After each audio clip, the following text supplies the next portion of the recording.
today? Good. Wonderful. Okay, so it's time to start our reading lesson today. All right, so I have a picture to show you. Look at this photo. What do you think the artist is trying to tell us? What you need or what you want. Oh, anyone else? Yes, that's right. The kid wants the snack first before the fruit. Oh, Asher? He needs to figure out which one is healthy. Oh. Those are Oreos. That's an apple. Yeah. So you guys said some really great words.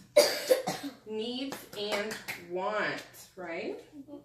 Okay, so we have vocabulary words.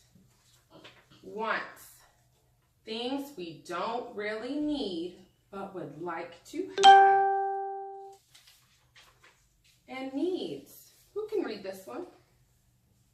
Lorelai? Things we need, we must have in order to stay alive. Wonderful. Good job. So we're going to make a list of what? Needs and wants. Yeah. Needs and wants. Who can tell me a need? Hunter? Clothes. Clothing? Asher? Shelter. Shelter? Lorelai? Water, because if you don't go without water in some days, then you die. Oh, anything else, Desiree? Food.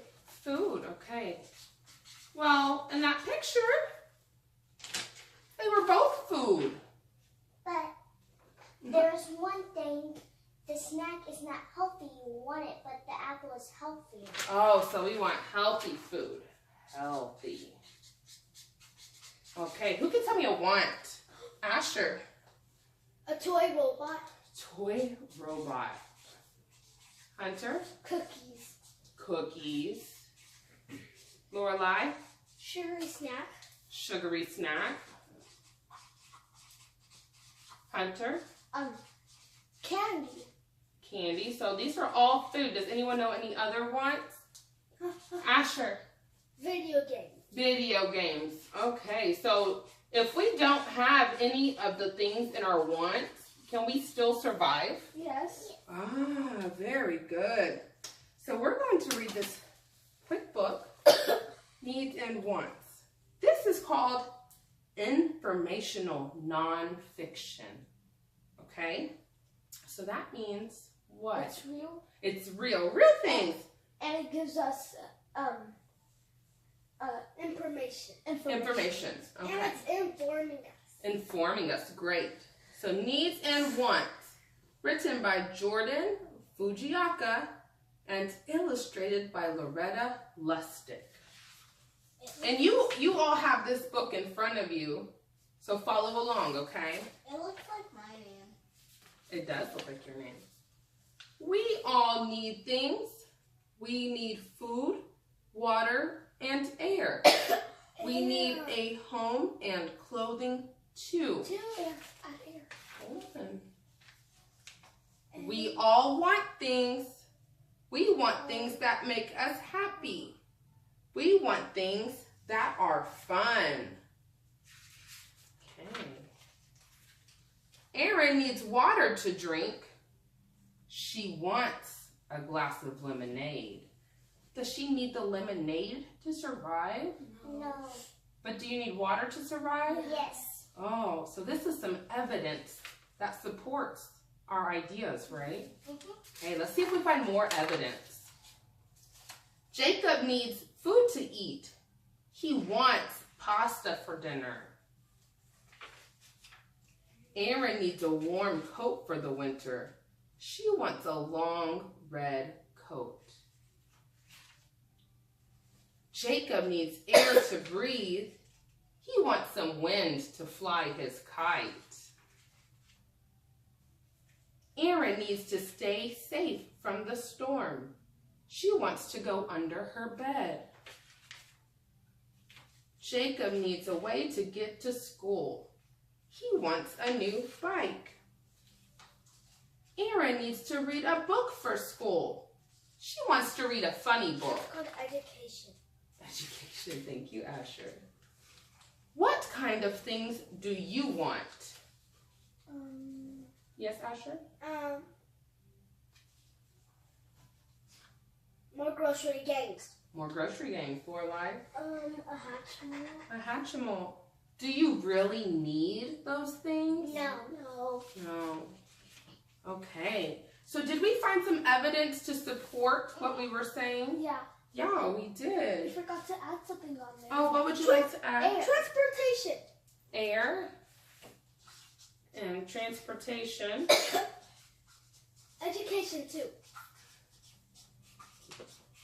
And education. Okay, we're going to move on, guys, because these are wonderful needs. We have a long list. Okay, so I have some questions for you. So on this book, can anyone tell me the name of one of the characters? Asher? Jacob. What happened with Jacob? Do you remember? He wanted to fly his kite. Is that important to the story, He though? ride a bike. Was it important? Did it make you think of any emotions? Like a what emotion? I don't think so. I can't think of any more emotions, really. And that's because nonfiction gives you facts. Emotions aren't needed. A story is not needed.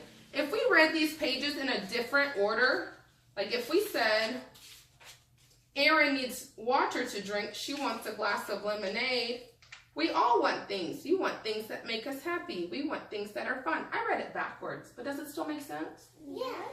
Because it's just facts. Okay, so we're going to look at a different kind of story. Okay, it's called literary fiction. Okay, if you remember, fiction is the opposite of nonfiction.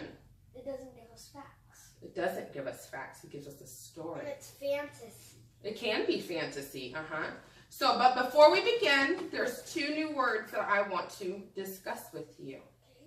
Okay, the first word is outgrew. Think about what you think that means. It doesn't fit anymore. Doesn't fit anymore.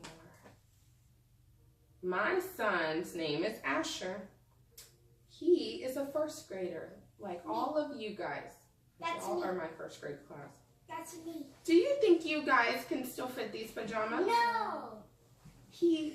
If he's in 1st grade like you guys, do you think he's the same size as you? No. He's probably the same size as you if he's a 1st grader, right? Yeah. Do you think he needs these anymore? No. What is something we can do with these? Give on to Matilda. Give them to another baby, yes. You can go to the store and sell them for other kids that really need them. Yes, you can sell them to a consignment. Anyone else?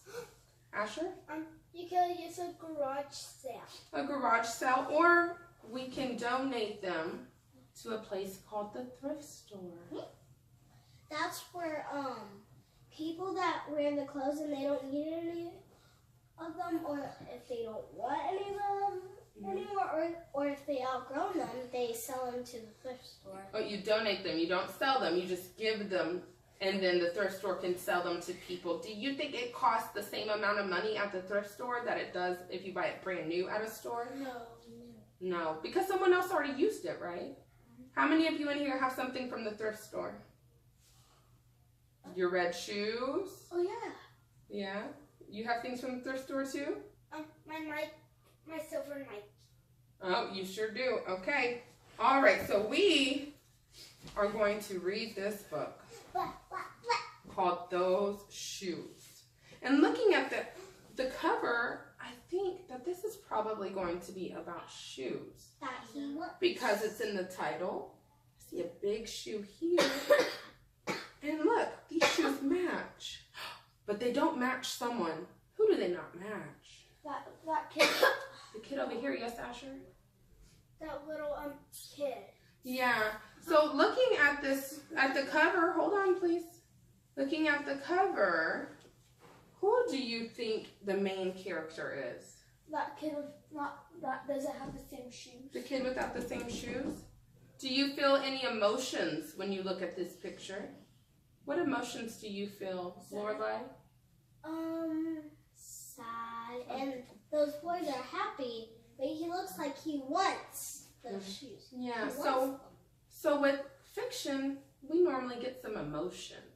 So we're going to look, when we're reading, I want you to think about some words that make you think certain emotions or feel things in your body, okay? Because sometimes words can make you do things with your body and you don't even think about it, okay?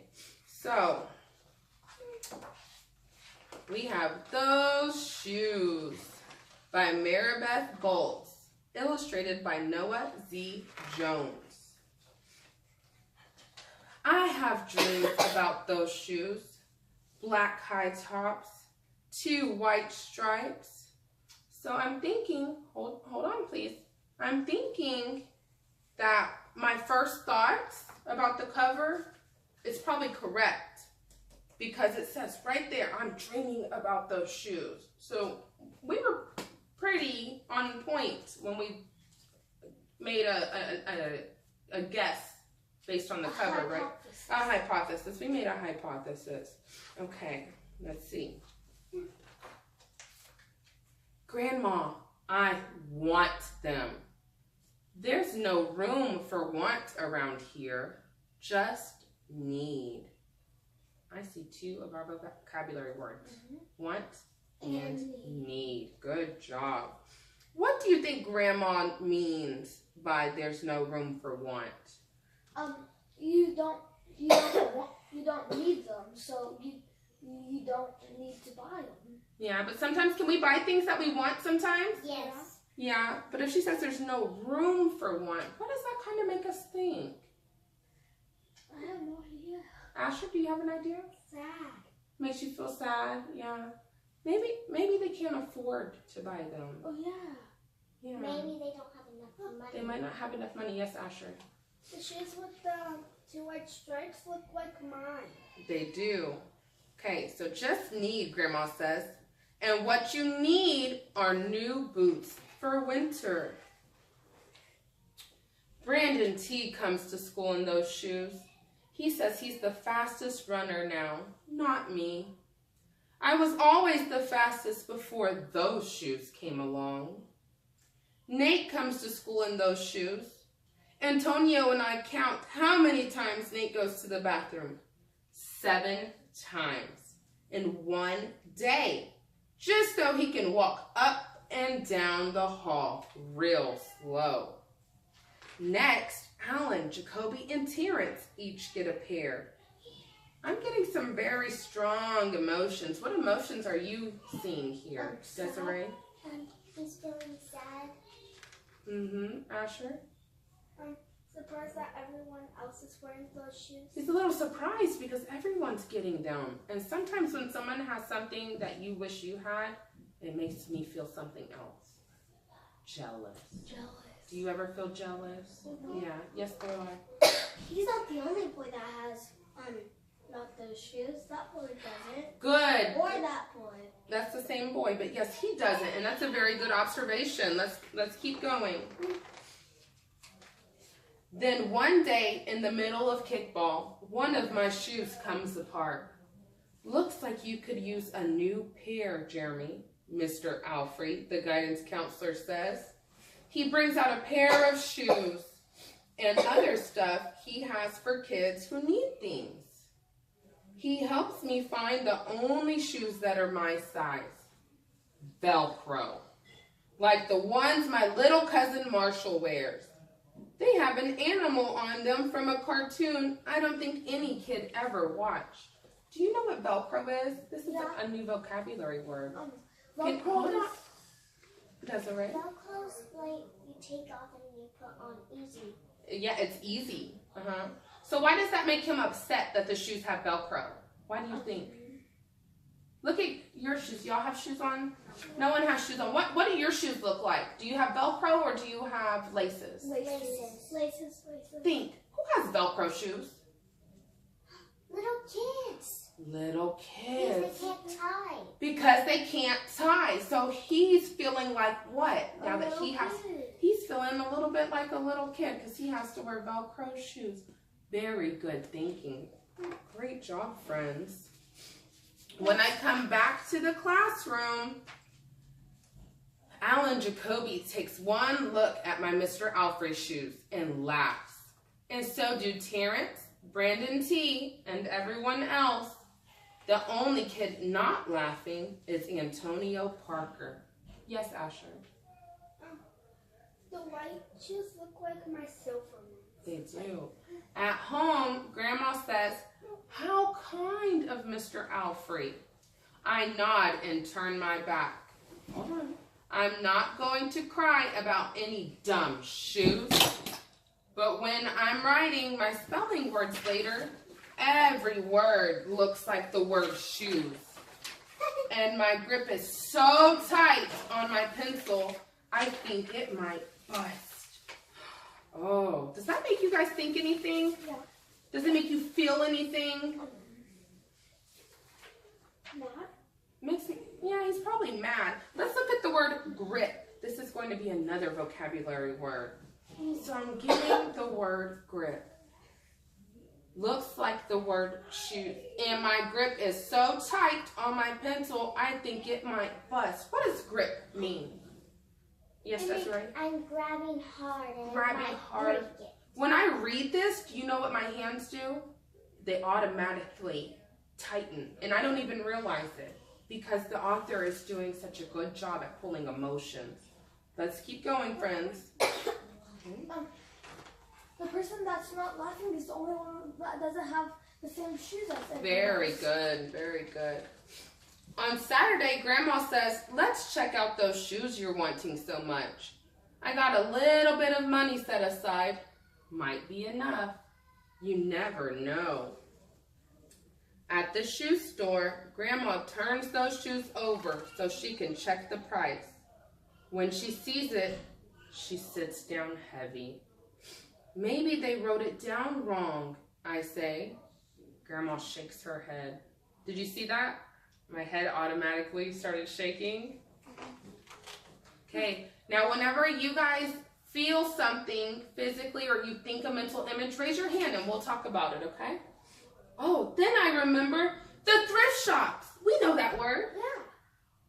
Thrift shop. So what do you think he's going to do next? He's going to go to a thrift shop to get those shoes if they have them. Oh, if they have them, he's going to go look. Yes, Desiree? And I lost it. You lost it, Asher. What do you think Jeremy's going to do next? Go to the thrift shop. Mm-hmm. And at the thrift shop, they make the stuff cheaper. It is cheaper, so let's see, because Grandma couldn't afford them, remember? Let's see. What if there's a rich kid who outgrew his or got 2 pairs for Christmas and had to give one of them away? I see a vocabulary word. We ride the bus to the first thrift shop.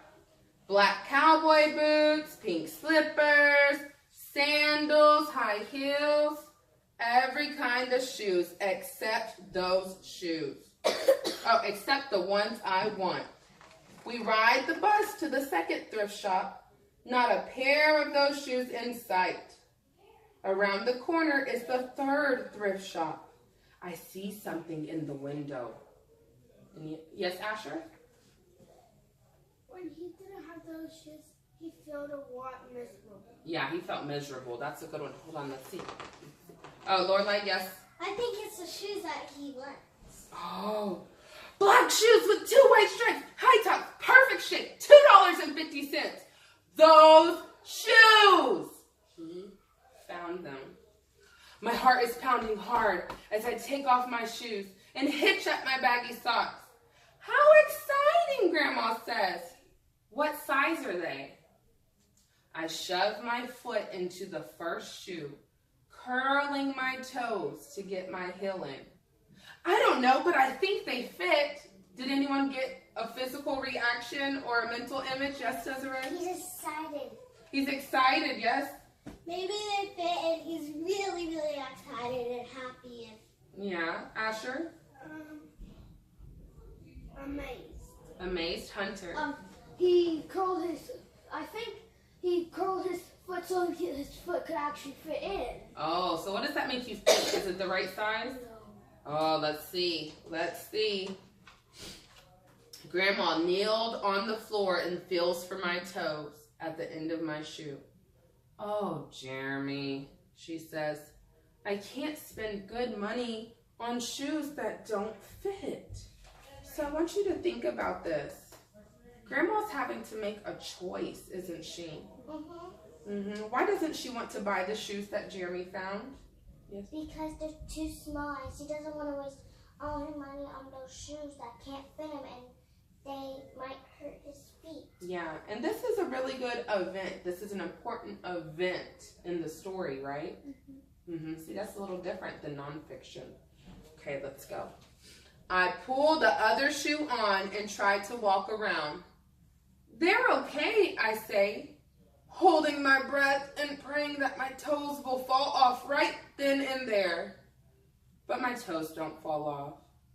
I buy them anyway with my own money, and I squeeze them on and limp to the bus stop. Limp. That's going to be another vocabulary word. Who knows what limp means? Yes? Limp means whenever you're moving, you're going like this. Why is he limping, Desiree? Because it hurts his feet and it hurts him really bad and that's why he's limping so bad. Yeah, I think so too. So whenever I read that, did you instantly picture him walking with the limp? I did. Yeah, and my toes kind of hurt a little bit. So very good sensory language. At home a few days later, Grandma puts a new pair of snow boots in my closet and doesn't say a word about my two big feet shuffling around in my two small shoes. Shuffling. Let's think. My two big feet shuffling around in my two small shoes. Who knows what shuffling means? And not cards. Yeah. Shuffling cards. But what about with his feet? You think they're doing that? Hunter? Like he's like still limping when he's moving. Yeah, so shuffling is like, it's kind of like a deck of cards when you move them around, but your feet are barely moving. Why do you think he's shuffling? Because his feet hurt. They hurt so bad he can't even pick them up. And because since he buys those shoes, he just wants to have those shoes so nobody laughs at him after the other shoes. But his grandma said that you need the boots. I picture in my head when she got the boots, it looks like it's about to be wintry. That's very good. It did look like it was going to be winter. Okay. Sometimes shoes stretch, I say. Grandma gives me a hug. I check every day, but those shoes don't stretch. I have to wear my Mr. Alfreys to school instead. One day during math, I glanced at Antonio's shoes. One of them is taped up, and his feet look smaller than mine. So Antonio's shoes are taped up and his feet are smaller. Is the author trying to suggest something? Yeah. What is he suggesting, Lorelai? That his shoes are too big. Oh, maybe. That his shoes are too small and the other kid might give away his two white striped shoes. Oh, maybe. It's a good suggestion. After school, I head to the park to think. Antonio is there. The only kid who didn't laugh at my Mr. Alfrey shoes. You guys mentioned something about that earlier. So you made a guess, and now you have evidence to support it. So were you right? Yeah. So do you see it's very important that we find evidence to support our thoughts? Do you guys see that? Yes, Desiree. I think Antonio didn't laugh at his shoes because he might have embarrassing shoes too. That's a very good thought. And they might be really good friends. That's a very good thought. Antonio might be a little embarrassed too. We shoot baskets. A loose piece of tape on Antonio's shoe smacks the concrete every time he jumps. I think I'm not going to do it. We race from one end of the playground to the other. I'm not going to do it, I say. Do what? Antonio says, breathing hard. I have the same question as Antonio. Do what? What do you think? Give away his shoes. Oh, why do you think that? Because he wants those shoes so bad. He keeps saying, I don't want to do it. Yeah, but I'm not going to do it. has anyone said anything about him giving his shoes away? No. But what makes you think that? Because he says, I'm not going to do it. And because the author is using really good words, isn't he? Yeah. It's making you really think and make conclusions, draw conclusions. Grandma calls me for supper and invites Antonio over too. After supper, he spies my shoes. How come you don't wear them? Antonio asks. I shrug. My hands are sweaty. I can feel him wishing those shoes were his. Whenever I read sweaty, I kind of felt like, oh, my hands feel yucky. He does a really good job with those words, huh? That night, I am awake for a long time thinking about Antonio. When morning comes, I try on my shoes one last time. So I see a problem. What is the problem in the story right now, Desiree?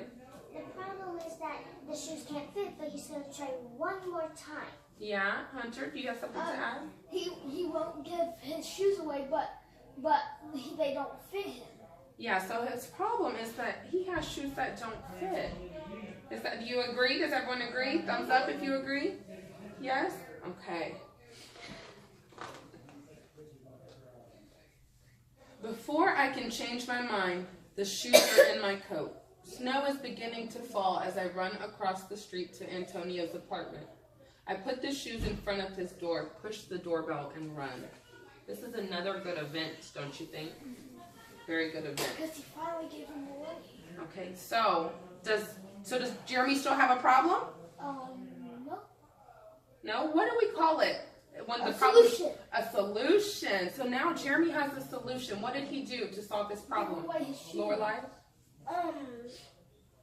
I was gonna say that when the author said that he pressed the doorbell and ran away, I felt like I heard a doorbell ring and footsteps running. Footsteps running. Did your heart get a little nervous? Just start beating? Yes, Desiree? The solution is, well, first the problem is the shoes can't fit him, and he still kept them. And then Tony liked his eyes on them, and what's his name? Jeremy. Jeremy stayed up for a long time until this morning, and then he was thinking to give his shoes to Tony because his feet are small and they might fit him. Wonderful, wonderful. Thank you, Desiree. Asher. At school, Antonio is smiling big in his brand new shoes. I feel happy when I look at his face and mad when I look at my Mr. Alfrey shoes. Do you think buying those shoes was a bad idea after all? No, because he can just give them to his friends if they don't fit, even if they might have small feet. Yeah. But later when it's time for recess, something happens. Everywhere there is snow. Leave your shoes in the hall and change into your boots, the teacher announces. Leave your shoes in the hall? It's then I remember what I have in my backpack. Who knows? The boots. The new boots! New black boots that no kid has ever worn before. Standing in line to go to recess, Antonio leans forward and says, "Thanks." I smile and give him a nudge.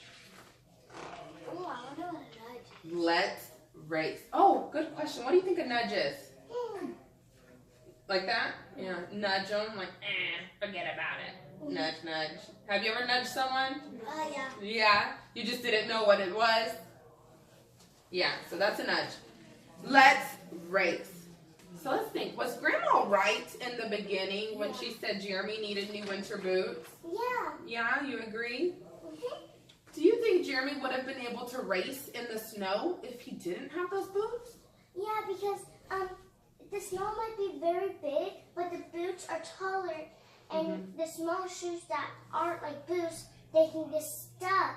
Yeah. And might have snow, and the snow melts. And then his feet would get wet. Yeah, so it's a good thing that he got the boots. But the boots are taller.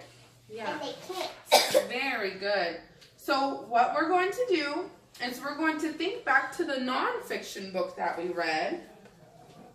So do we remember any emotions or any important events in this book? No. What did it talk about? Wants and needs. And that's pretty much it, right? Just the title. Were there any emotions? No. So let's look at this book. Was there emotions in this book? Yeah.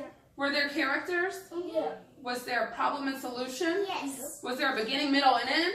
Yes. Did the author make you think about what might happen in the future of the book without even telling you? Yeah, so there's a lot of different structure between the two books.